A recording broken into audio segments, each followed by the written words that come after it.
और देखिए गाइडलाइंस के साथ अनलॉक 1 आज से यहां भी लागू कर दिया गया है। कई सेक्टर में छूट दी गई है, राज्य सरकार ने कई सेक्टर में छूट दी है। लेकिन अभी भी कपड़ा व्यवसायी में थोड़ी सी नाराजगी है, क्योंकि कपड़ा जो कारोबारी हैं वो गारमेंट्स की दुकानें नहीं खुलेंगी। इसे लेकर चैम्बर का क्या कुछ कहना है, क्या प्रतिक्रिया है, वहां पर कुछ बातचीत भी चल रही है। हमारे सहयोगी शाहनवाज मौजूद है वहां पर, सीधे चलते हैं उनके पास और जान लेते हैं कि क्या कुछ है हो रहा है फिलहाल वहां पर। शाहनवाज, देखिए अनलॉक 1 में कई तरह की छूट दी गई है, कई सेक्टर में छूट मिली है, लेकिन कुछ ऐसे भी व्यवसाय हैं, कारोबार हैं जहां अब तक प्रतिबंध लगा हुआ है और इस प्रतिबंध से निजात वो कारोबारी भी चाहते हैं।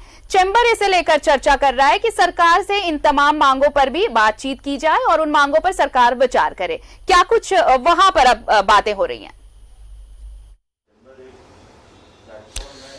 देखिए, Jharkhand chamber of commerce and industries एक ऐसा प्लेटफॉर्म है जो व्यवसायियों को ज़ुबान देता है, उसको प्रवक्ता के तौर पर आगे जो ज़रूरत होती है वो सरकार से उसकी मध्यस्थता करता है, अपनी डिमांड रखता है।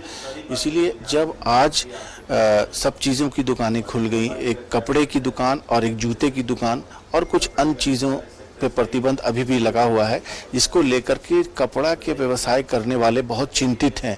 आप मेरे ठीक पीछे देख सकते हैं कि कितनी बड़ी संख्या में ये लोग आए हुए हैं और ये चैम्बर भवन में बैठक चल रही है। इसमें थोक व्यवसायी भी हैं, रेडीमेड व्यवसायी भी हैं, हौजरी के भी व्यवसायी भी हैं।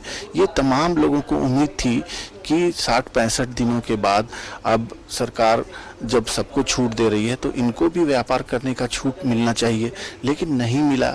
अब इन्हीं की दुकानें नहीं खुली हैं तो बाज़ार में रौनक भी नहीं है। मेरे साथ धीरज तनेजा जी हैं जो चैम्बर के पदाधिकारी हैं, एग्जीक्यूटिव। धीरज जी, क्या चल रहा है?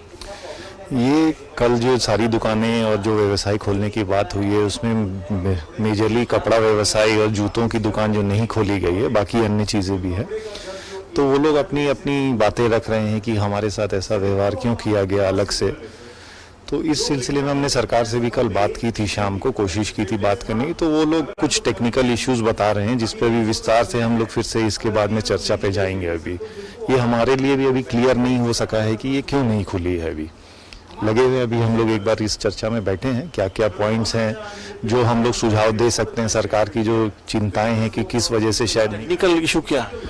टेक्निकल इश्यूज जैसे आज अखबारों के माध्यम से पता चला कि शायद वो जो एक्सचेंज करते हैं या ट्रायल करते हैं तो उससे संक्रमण फैलने का एक खतरा बना रहता है।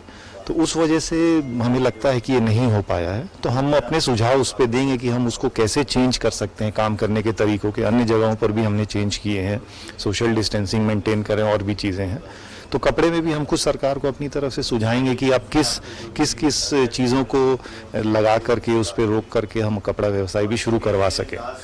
कपड़ा व्यवसाय जो है वो कितना वॉल्यूम है उसका पूरे झारखंड में? इकोनॉमिकल जो एक तो रेवेन्यू मॉडल बताइए हमको, दूसरे की इसके वजह से रौनक भी नहीं है, बाजार में लोग आ ही नहीं रहे। बिल्कुल बिल्कुल, आपकी बात बिल्कुल सही है कि कपड़ा व्यवसाय मेजर एक सेक्टर है जो कि अभी नहीं है। अभी जैसे बता रहे थे सोमानी जी कि इससे करीब रांची में ही सिर्फ 15 से 20 हज़ार कामगार जुड़े हुए हैं जो हौजरी के लाइन में है और रेडीमेड गारमेंट्स में अलग से है। तो एक बड़ा चंक होता है रेवेन्यू वाइज भी हमारे लिए। प्लस ये कपड़ा एक ऐसी चीज़ है जो अभी बात चल रही है मीटिंग में भी कि बच्चा जब पैदा होता है उससे लेकर के लास्ट में कफन तक के लिए कपड़े की ज़रूरत पड़ती है। तो वो एक एसेंशियल कमोडिटी की तरह ही है। और इस पे ये जो कल निर्णय आया है, हमें उस पर एक क्लैरिटी आ जाए फिर हम आपको विस्तार से बता पाएंगे इस पर। धीरज तनेजा जी, आप मीटिंग को ज्वाइन करें, कुछ किसी नतीजे पे पहुंचे। बहुत बहुत धन्यवाद आपका। तो ये बैठक अभी जारी रहेगी और ये तब तक जारी रहेगी जब तक किसी ठोस नतीजे पे न पहुंच जाए। इसके बाद यहाँ से एक प्रतिनिधि मंडल निकलकर मुख्यमंत्री से मुलाकात कर सकता है और जिस व्यवसाय के साथ जितने सारे लोग जुड़े हुए हैं, इतना बड़ा रोजगार, चलिए तो ये देखना होगा कि अब इस बैठक के बाद क्या निष्कर्ष निकलता है, इंतजार थोड़ा करना होगा। शुक्रिया शाहनवाज आपका। तो चैम्बर की बैठक चल रही है और इंतजार कि आखिर क्या फैसला लेता है चैम्बर।